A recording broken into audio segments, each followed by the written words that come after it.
Boxing Ego here. If you like this video, make sure you hit the like button and also subscribe to the channel and hit the bell icon on the top of your screen to get notified when the latest new content drops. 1.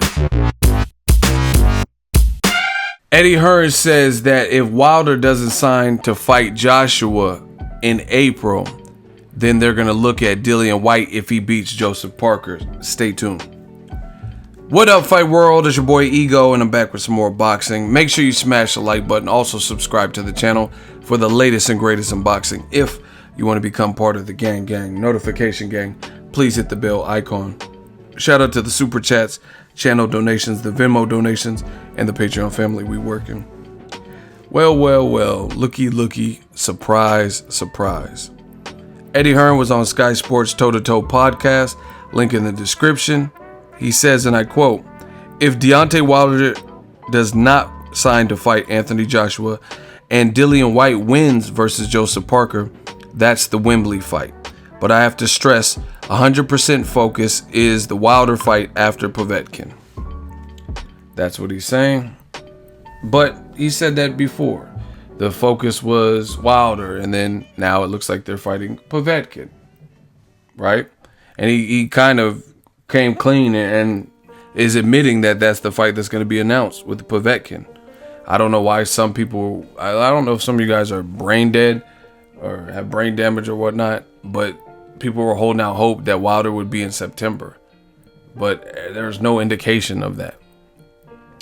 Anyway, once again, I'm just going to keep this video short because once again, Ego's Army, New Media Stand Up, was right. Remember when I was telling you guys that Eddie Hearn had a backhanded plan and the intent would be shown over time? Because remember when Wilder kept saying, "I won't fight Anthony Joshua. Joshua, run. I'm so frustrated." And he was doing all these Joshua call outs. What did Eddie Hearn say? "Oh, fight Deontay. Wilder should fight Dillian Whyte," when Dillian wasn't his mandatory, right? When Dillian Whyte knocked out Lucas Brown, what did he say at the post-fight? First thing he said out of his mouth, "Oh, before tonight, all the broadcasters only cared about Wilder versus Joshua. Now the broadcasters are interested in Dillian Whyte versus Deontay Wilder." No, you're interested in Dillian Whyte versus Deontay Wilder. Why do you think Eddie Hearn was so mad when Wilder says, "Okay, I'm not allowed into the ring. You know what? I'm not even coming to the Joshua Parker fight." And then Eddie Hearn was mad, having a tantrum, saying, "Oh, world media is going to be there and you're missing this huge opportunity." No, he can't get in the ring. You guys made that abundantly clear. So he stayed his ass at home in Alabama or wherever, right? Now we see why. Because this is what he wanted originally. This is what I believe. I believe he was hoping, one, protect your cash cow by not putting him in there with Wilder. 2, give Dillian Whyte someone who's more expendable than AJ in terms of the amount of money that he grosses for Matchroom, right? Obviously, AJ beat Dillian Whyte, and he's a higher earner, and he's achieved paydays and done numbers and stuff that Dillian Whyte has not done at this moment, right? Like 90,000 at Wembley versus Klitschko. Put him in there with Wilder, hoping that maybe he could play spoiler and upset Wilder. And then guess what? Just like I told you, you would have Dillian Whyte, if he was able to hypothetically knock out Wilder, because he's a tough, durable guy or whatnot. If he were to beat Wilder, he'll collect his WBC belt. And then you would have an all British, both have arrangements or deals with Matchroom, an all British undisputed unification. And it sounds like I was accurate, because now he's talking about making the AJ versus Dillian Whyte rematch. He says they are configuring Wembley in April to over 100,000 seats, right? So they're trying to outdo the Klitschko and the Povetkin fights and the Cardiff Wales fights, and they're trying to put more seats in it by giving us a rematch that really, we don't even need a rematch. Yeah, you can say Dillian Whyte's earned, if he gets past Joseph Parker, I guess he's earned a title shot. That's cool. But, I mean, we already had a pretty, it's not like a Canelo Golovkin is what I'm trying to say. It's not like that type of situation where there was controversy in the decision or Adelaide Berg crazy scorecard. It's nothing like that. Joshua knocked the man out.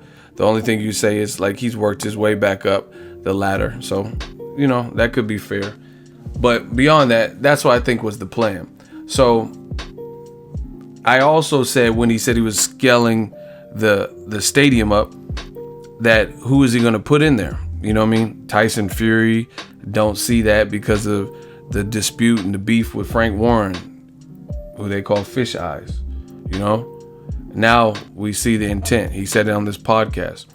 If not Wilder versus Joshua, which he's saying is the 100% focus. See, they played this situation so wrong, and I'll probably go on live and talk about this more. Joshua's side to me played this whole thing wrong, because if I'm Wilder, his team already came out and says we need new negotiations, bro. We're not doing the 2000. We said we'll fight you next for 15 mil. We're going to just accept your bullshit offer, lowball offer to get this fight September, October, November of this year. Since that's not happening, right? Then fuck it. We're not taking all the deals from 2018 are off, because we're not going to get you in 2018. We wouldn't get you until April 13, 2019.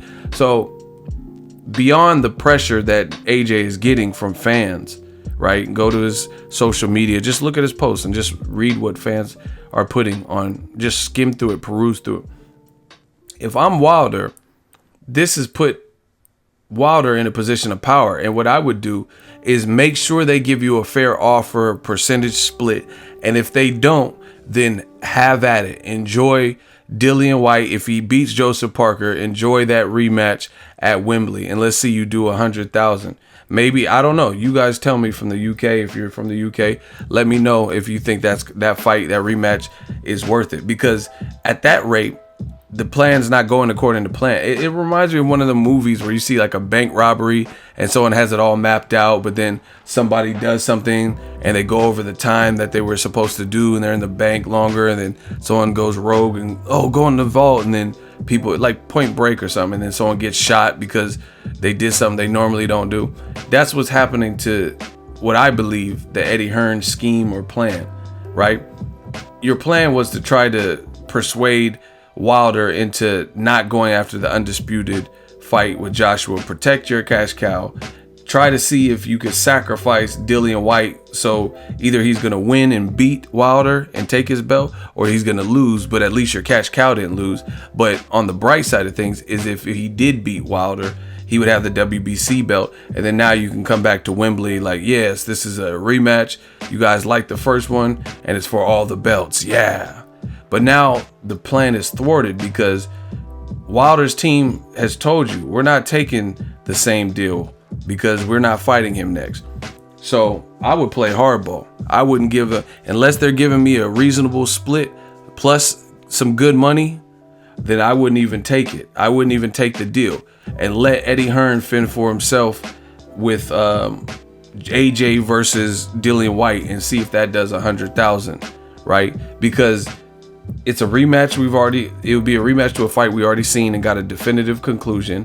Dillian Whyte, if he beats Joseph Parker, that's good. But Parker just got beat by AJ, as well as Dillian Whyte got beat by AJ. But Parker is coming off of a loss, so he has no belt. Dillian Whyte has 0 belt. So even if you do this at Wembley, I don't see how that's going to do 100,000 per se. I don't know. Maybe just because it's too UK and they like the first fight, maybe they'll pack the house. I don't know. But I don't know. Like even the Klitschko fight, Klitschko was coming off a loss too. But Klitschko, that's a certain Hall of Famer. And there was Tyson Fury's old belts on the line. I think the IBO and the WBA or something, right? They were on the line for that particular fight. So I can understand 90,000 people for that because it's Klitschko, and there was 2 vacant belts in addition to Joshua's IBF belt at stake. Dillian Whyte, if he beats Joseph Parker, that'll be some cool wins. Lucas Brown, if he beats Joseph Parker, and then I thought he lost to Derek Chisora, but he's still not gonna have a belt. So I really feel like this puts Wilder in a position of power, him and his team.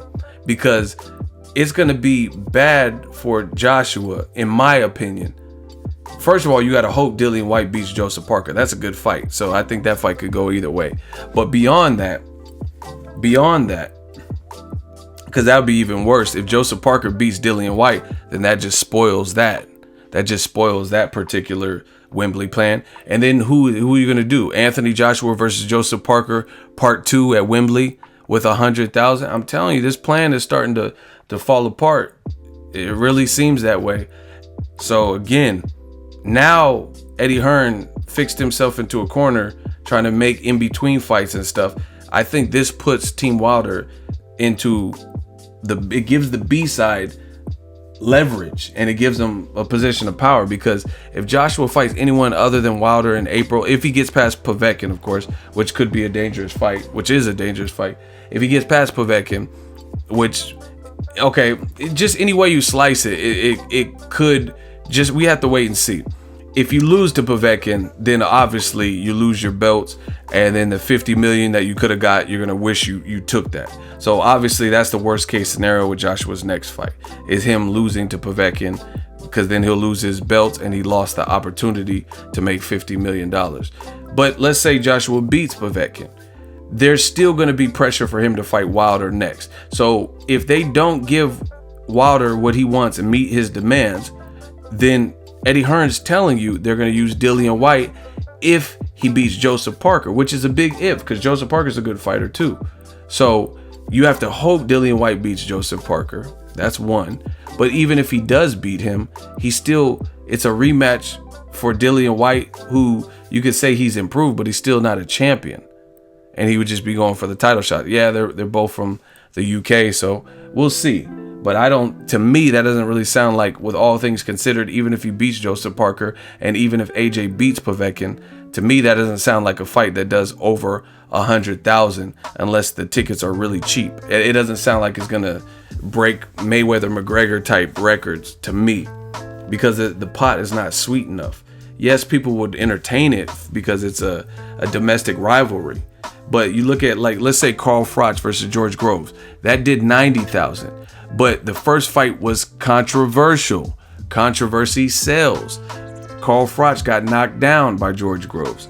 George Groves got hurt, and then he was put in a headlock by the ref, and then got waved off when Carl Froch started to do some good work.